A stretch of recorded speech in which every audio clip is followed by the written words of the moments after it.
اللہ کی برابری کرتا ہے اور کہتا ہے کہ خدا آرنلڈ شوارزنیگر سے 1000 گنا طاقتور ہے. آرنلڈ شوارزنیگر کا نام سنا ہوگا آپ نے، جس کو ٹائٹل ملا تھا مسٹر یونیورس، سب سے طاقتور انسان ساری کائنات میں، مسٹر ورلڈ، سب سے طاقتور انسان ساری دنیا میں. اگر آپ خدا کو کسی کے ساتھ کمپیئر کر سکے، مقابلہ کر سکے، چاہے وہ آرنلڈ شوارزنیگر ہو، چاہے دارا سنگھ ہو، چاہے کنگ کانگ ہو، چاہے 1000 گنا ہو، چاہے 1,00,000 گنا ہو، چاہے کروڑ گنا ہو، وہ خدا ہی نہیں، وہ اللہ ہی نہیں. وَلَمْ يَكُنْ لَهُ كُفُوًا أَحَدٌ. تو یہ 4 شرائط ہے کسی کو خدا کہنے کے لیے. اگر یہ 4 شرائط پہ کوئی سفلتا پاتا ہے، ہمیں کوئی گلا شکوہ نہیں اس شخص کو کہنے کے لیے کہ وہ خدا ہے. جب ہم قرآن کا مطالعہ کرتے ہیں ہمیں پتہ چلتا ہے کہ اسلام میں خدا کا صحیح تصور کیا ہے، اور یہ جاننے کے بعد انشاءاللہ عیسائی اور مسلم اور ہندو اور یہودی میں بھائی چارہ انشاءاللہ بڑھیں گا. اس طریقے سے ہم جب مطالعہ کرتے ہیں دیگر مذاہب کا اور جانتے ہیں کہ ہر مذاہب میں جو بنیادی اصول ہے وہ ہے کہ ایک خدا میں مانو اور اس خدا کی عبادت کرو اور اس خدا کی کوئی مورتی نہیں. اور یہ جاننا اور ماننا بہت اہم ہے بھائی چارے کے لیے. توحید کے بنا عالمی بھائی چارہ ممکن ہی نہیں ہے، ناممکن ہے. صرف توحید ہی ایک اصول ہے جس کے ذریعے عالمی بھائی چارہ ممکن ہے. اور یہ جو بھائی چارہ ہے ایمان کی بنیاد پر، یہ بھائی چارہ صرف سارے انسان جو دنیا میں رہتے ہیں ان کو نہیں سمیٹتا. It does not only go horizontal, it even goes vertical. صرف جو انسان آج اس دنیا میں رہتے انہیں نہیں سمیٹتا، لیکن وہ انسان ایمان کے بھائی چارے کے بنیاد پہ جو پہلے آئے کئی صدیوں پہلے اور جو انشاءاللہ کئی صدیوں بعد آئیں گے ساروں کو سمیٹتا ہے. This universal brotherhood of believing in one God does not only go horizontal, it even goes vertical. نہ ہی جو انسان آج اس دنیا میں موجود ہے انہیں سمیٹتا ہے، جو انسان پہلے آ چکے ہیں اور جو آئیں گے ان کو بھی سمیٹتا ہے. یہ سب سے بہترین عالمی بھائی چارہ ہے ایمان کی بنیاد پر، توحید کے بنیاد پر. اکثر انسان یہ سمجھتے ہیں کہ سب سے بہترین بھائی چارہ ہے رشتہ داری کا. اکثر چاہے مسلم یا غیر مسلم اکثر یہ سمجھتے ہیں کہ سب سے بہترین بھائی چارہ ہے رشتہ داری کا بھائی چارہ. قرآن مجید میں اس کے بارے میں صاف لکھا ہے. بے شک رشتہ داروں کے بارے میں کئی اچھی چیز کہی گئی، ان کی عزت کی گئی، لیکن وہ ایمان کے بھائی چارے سے اوپر نہیں. اللہ تعالیٰ فرماتے سورہ اسراء میں سورہ نمبر 17 آیت نمبر 23 اور 24 میں کہ اللہ کو ماننے کے بعد سب سے بہترین چیز ہے کہ آپ اپنے والدین کی عزت کرو اور ان کے ساتھ اچھا برتاؤ کرو، اور اگر ان میں سے کوئی بھی ایک یا دونوں ضعیف ہو جائے ان کو اف تک مت کہو، لیکن ان کے ساتھ اچھا برتاؤ کرو اور ان کے ساتھ رحم دلی سے پیش آؤ اور اللہ سے دعا کرو کہ ان پر رحمت برسائے کیونکہ ان نے تمہاری دیکھ بھال کی. یہاں اتنا عظیم درجہ دیا گیا ہے والدین کے بارے میں. اللہ کی عبادت کے بعد والدین سے اچھا برتاؤ کرو. میں نے کہا اپنی تقریر میں سورہ لقمان میں سورہ نمبر 31 آیت نمبر 14 اور سورہ احقاف سورہ نمبر 46 آیت نمبر 15 میں کہا گیا ہے کہ اے انسانوں اپنے والدین سے اچھا برتاؤ کرو.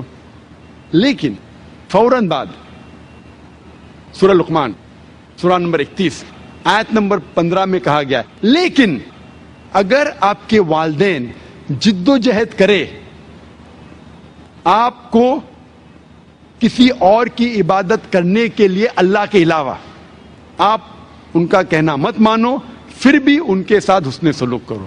اس میں کہا گیا ہے کہ اگر آپ کے والدین جد و جہد کر رہے، آپ کو شرک کرنے پہ مجبور کر رہے تو آپ ان کی بات مت مانو، لیکن پھر بھی ان کے ساتھ اچھا سلوک کرو.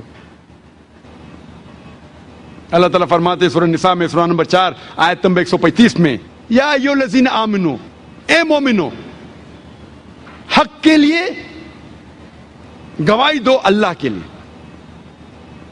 حق کے لیے اللہ کا ساتھ دو اور گواہی دو، چاہے وہ گواہی آپ کے خلاف ہو، چاہے آپ کے والدین کے خلاف ہو، چاہے آپ کے رشتہ دار کے خلاف ہو، چاہے غریب کے خلاف ہو، چاہے امیر کے خلاف ہو۔ اللہ تعالیٰ فرماتے اے مومنو، اے مسلمانوں، حق کا ساتھ دو، اللہ کے لیے گواہی دو، چاہے وہ آپ کے خلاف ہو، چاہے آپ کے والدین کے خلاف ہو، چاہے آپ کے رشتہ دار کے خلاف ہو، چاہے امیر کے یا غریب کے خلاف ہو۔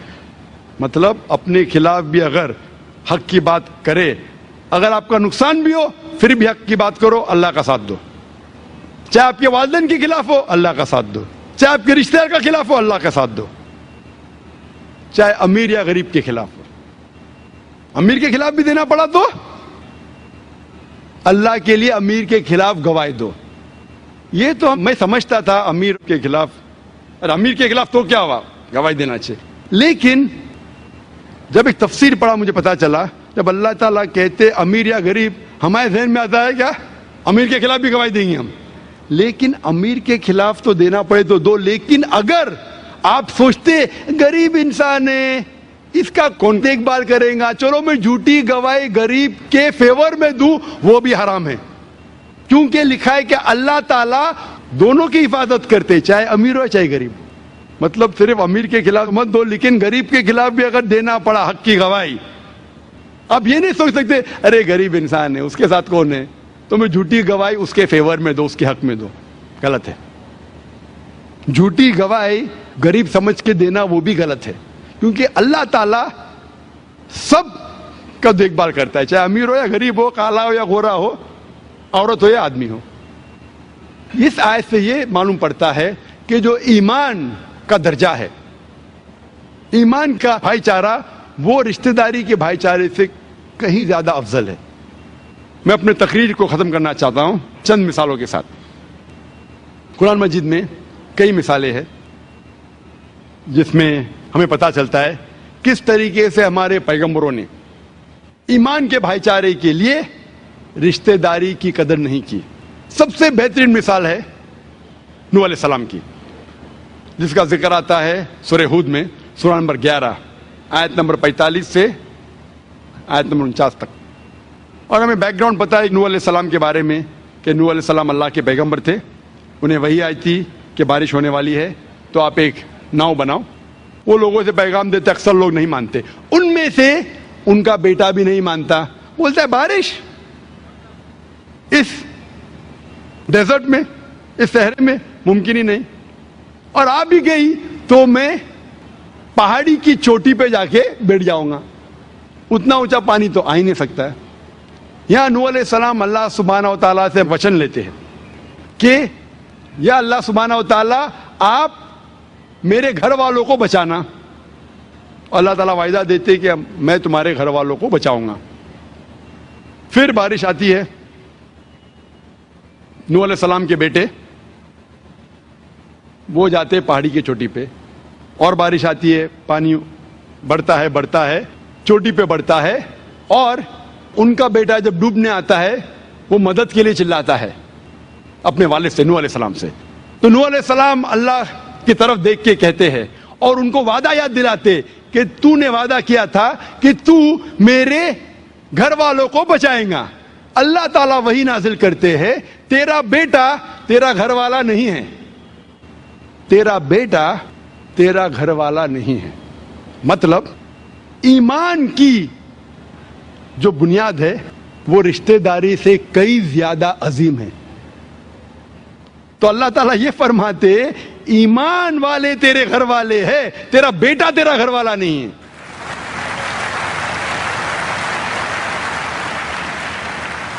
دوسری مثال قرآن مجید میں دی گئی ہے، جو پیغمبر اپنے والد کے خلاف جاتے، جہاں ہم جانتے ہیں کہ ابراہیم علیہ السلام کے والد مشرک تھے، اس کے والد ابراہیم علیہ السلام کو گھر کے باہر نکالتے، تو ابراہیم علیہ السلام دعا کرتے اللہ سے اور کہتے کہ میں دعا کروں گا میرے خدا سے کہ تجھ پہ سلامتی نازل کرے.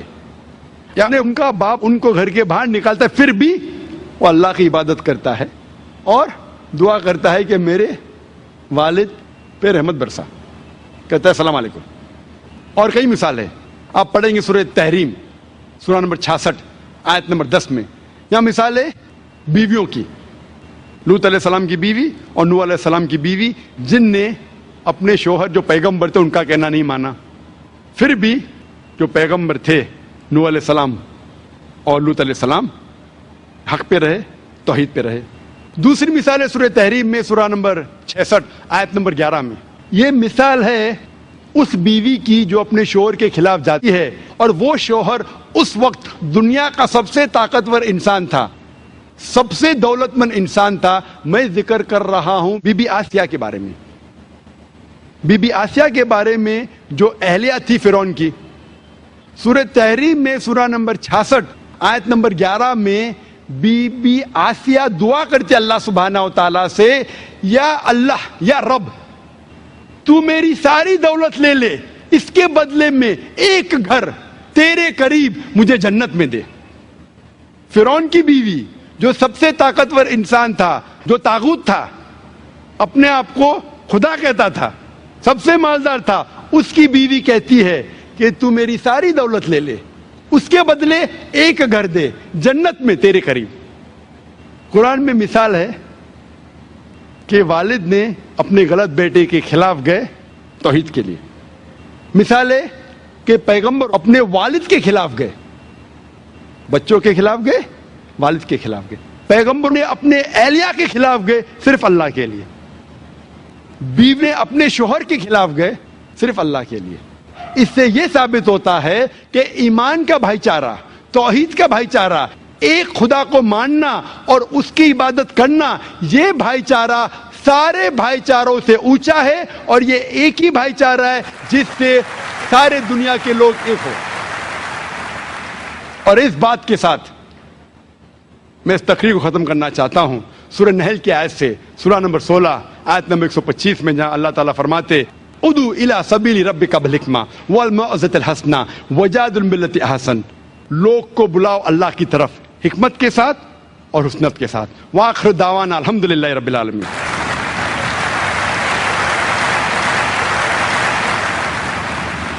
جزاکم اللہ خیر الجزا.